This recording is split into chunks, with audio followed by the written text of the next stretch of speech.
اور کہا گیا کہ یہ دعویٰ کیا جا رہا ہے کہ یہ بات یرمیہ نبی نے کہی ہے، نبوت کی ہے کہ 2 سال کے بچے جو ہیں مروائے جائیں گے، اور یہ بات پوری ہو گئی ہے۔ تو آئیں ہم اب چیک کرتے ہیں یرمیہ نبی کی معرفت کی، کیا یرمیہ نبی یہ فرماتا ہے، کیا اس نے یہ نبوت کی ہے کہ 2 سال کے بچے مریں گے؟ تو آئیں میرے ساتھ، چیپٹر نمبر 31 اور اس کی آیات نمبر 15 ہے یرمیہ کی کتاب، اور اس میں ہم دیکھتے ہیں، پڑھتے ہیں اس کی 15 آیات سے۔ آپ سب یہ جانتے ہیں کہ خدا کے کلام میں، یعنی کہ یرمیہ نبی نے جو کلام لکھا، یہ اسیری کے دنوں کی بات کرتا ہے، جب بابل بنی اسرائیل کو اسیر کر کے لے گیا، تو یہ ان دنوں کی بات کی جا رہی ہے۔ تو یہ ساری جو یرمیہ نبی کی کتاب ہے، یہ اسیری کے واپس آنے کی بات کی جاتی ہے، اسیری میں جانے کی بات کی جاتی ہے، بحالی کی بات کی جاتی ہے۔ تو یہاں پر یہ بتایا جا رہا ہے کہ آپ اس کے یرمیہ نبی کی ساری کتاب کو جب پڑھتے ہیں تو بابل کی اسیری اور واپسی اسی کی بات ہوتی ہے۔ تو خدا سزا دیتا ہے، پھر وہ بحال کرتا ہے، یہ ساری باتیں ہوتی ہیں۔ تو یہاں پر ہم پڑھتے ہیں 15ویں آیت سے، خداوند یوں فرماتا ہے کہ راما میں ایک آواز سنائی دی، نوحا اور زار زار رونا، راخل اپنے بچوں کو رو رہی ہے، اور وہ اپنے بچوں کی بابت تسلی پذیر نہیں ہوتی کیونکہ وہ نہیں ہیں۔ یہاں یہ جتنی بات لکھی ہے، یہ متی کی انجیل میں کوڈ کی گئی، وہاں لکھی ہوئی ہے۔ اب میں نے آپ کو پہلے بتایا کہ یہاں راما لکھا ہے، کہ راما میں آواز سنائی دی گئی، راما میں نوحا اور بڑا ماتم ہے۔ اور کیا ہے؟ کون رو رہا ہے؟ راخل اپنے بچوں کو رو رہی ہے، راخل اپنے بچوں کو رو رہی ہے۔ کیوں رو رہی ہے؟ کیونکہ وہ نہیں ہیں، یہاں نہیں ہیں، مروائے نہیں گئے، مر نہیں گئے۔ یہ 2 سالوں کے بچوں کی بات نہیں ہو رہی، راخل کے بچے نہیں ہیں۔ راخل کے بچے کون ہیں؟ بنی اسرائیل، وہ نہیں ہیں، اس لیے وہ تسلی پذیر نہیں ہو رہی۔ کیوں؟ کیونکہ بابل ان کو اسیر کر کے لے گیا، بابل ان کو اٹھا کر لے گیا، اس لیے وہ تسلی پذیر نہیں ہو رہی، وہ رو رہی ہے۔ تو آگے خداوند کیا فرماتا ہے؟ یرمیہ نبی کی معرفت راخل کو تسلی دیتا ہے۔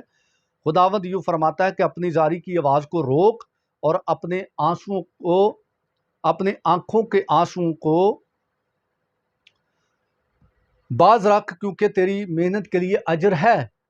میں پھر اس آیات کو دوبارہ پڑھوں گا کہ خداوند کیا فرماتا ہے، نبی کی معرفت تسلی دیتا ہے۔ کیا تسلی دیتا ہے؟ خداوند یوں فرماتا ہے کہ اپنی زاری کی آواز کو روک، اور اپنی آنکھوں کو آنسوؤں سے باز رکھ، کیونکہ تیری محنت کے لیے اجر ہے۔ خداوند فرماتا ہے وہ دشمن کے ملک سے واپس آئیں گے۔ یہ بات واضح ہو جاتی ہے کہ بنی اسرائیل کو دشمن اٹھا کر لے گیا ہے، اور خدا راخل کو تسلی دیتا ہے کہ وہ واپس دشمن کے ملک سے واپس آئیں گے۔ پھر اگلی آیت، اور خداوند فرماتا ہے کہ تیری عاقبت کی بابت امید ہے، کیونکہ تیرے بچے پھر اپنی حدود میں داخل ہوں گے۔ یہ دوسری دفعہ یہ بات کی جا رہی ہے کہ تیرے بچے اپنی حدود میں داخل ہوں گے۔ وہ مر نہیں گئے، دشمن اٹھا کے لے گیا ان کو، وہ زندہ ہیں، اور راخل رو رہی ہے کہ میرے بچے لے گیا وہ۔ تو خدا تسلی دے رہا ہے کہ رو نہیں، تسلی پذیر ہو، تیرے بچوں کو میں واپس لاؤں گا، وہ واپس اپنے ملک میں آئیں گے، کیونکہ دشمن انہیں اٹھا کر لے گئے، اس لیے وہ رو رہی ہے۔ تو یہاں تو 2 سال کے بچوں کا ذکر تک نہیں ہے، یہاں ہیرودس کی بات ہی نہیں ہو رہی، یہاں کہا ہی نہیں جا رہا کہ 2 سال کے بچے مریں گے۔ پھر سب سے بڑی بات، جغرافیائی جو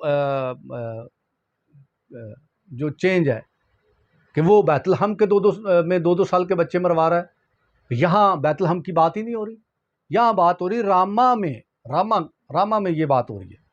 آپ میپ میں دیکھ سکتے ہیں کہ راما کی آواز، راما کہاں ہے اور بیت لحم کہاں ہے، آپ اس میں دیکھیں۔ تو راما میں آواز سنائی دی گئی کہ راخل اپنے بچوں کو رو رہی ہے، تسلی پذیر نہیں ہوتی کیونکہ وہ نہیں ہے، کیونکہ دشمن انہیں اٹھا کر لے گیا ہے۔ یرمیہ کی کتاب کا جو سارا یرمیہ کی کتاب کو آپ یرمیہ کی ہسٹری کو پڑھتے ہیں تو وہاں یہی باتیں درج ہیں کہ وہ اسیری میں جاتے ہیں، ان کی واپسی کے لیے نبوتیں کی جاتی ہیں، یہ ساری باتیں درج ہیں۔ تو یہ کمپیئر بات نہیں ہو رہی متی کی انجیل کے ساتھ۔ متی کی انجیل میں جو نبوت کی جا رہی ہے کہ یرمیہ نے یہ فرمایا تھا، یرمیہ نے یہ نہیں فرمایا، یہ کمپیئر نہیں ہو رہی۔ تو اس کو آپ کمپیئر نہ کریں، کلام کو نہ بڑھائیں نہ کٹائیں۔ یہ آپ بڑھا چڑھا کر وہاں پیش کر رہے ہیں تو وہاں یرمیہ نہیں فرما رہا، یرمیہ یہاں کچھ اور فرما رہا ہے، وہاں کچھ اور لکھا ہوا ہے، تو آپ بھی گناہ گار ہیں اور جو سننے والے ہیں وہ اس سے بڑھ کر گناہ گار ہیں۔ تو یہ ایک دوسرے کو سن کر گناہ پہ گناہ کیے جا رہے ہیں۔ تو یرمیہ نے یہ بات نہیں فرمائی۔ یہ کہاں سے کوڈ کی گئی؟ یہ بس تھوڑی سی بات کوڈ کر کے آگے لکھی گئی ہے، یہ کمپیئر نہیں ہو رہی۔ خداوند آپ سب کو برکت دے۔ یہی حقیقت ہے، یہی حقائق ہے کہ یرمیہ نے یہ بات نہیں کہی، یہ کمپیئر نہیں ہو رہی، تو اس لیے وہ بات نہیں ہے۔ 2 سال کے بچے نہیں مروائے گئے۔ آپ بنی اسرائیل کی ہسٹری اٹھا کر دیکھیں، وہ اس بات کو تسلیم کرتے ہی نہیں ہیں کہ کوئی ایسا وقت آیا تھا کہ ہماری مطلب کہ ہسٹری میں کوئی 2 سال کے بچے نہیں مرے اور نہ ہی کسی ہیرودیس نے مروائے ہیں۔ خداوند آپ سب کو برکت دے، آمین۔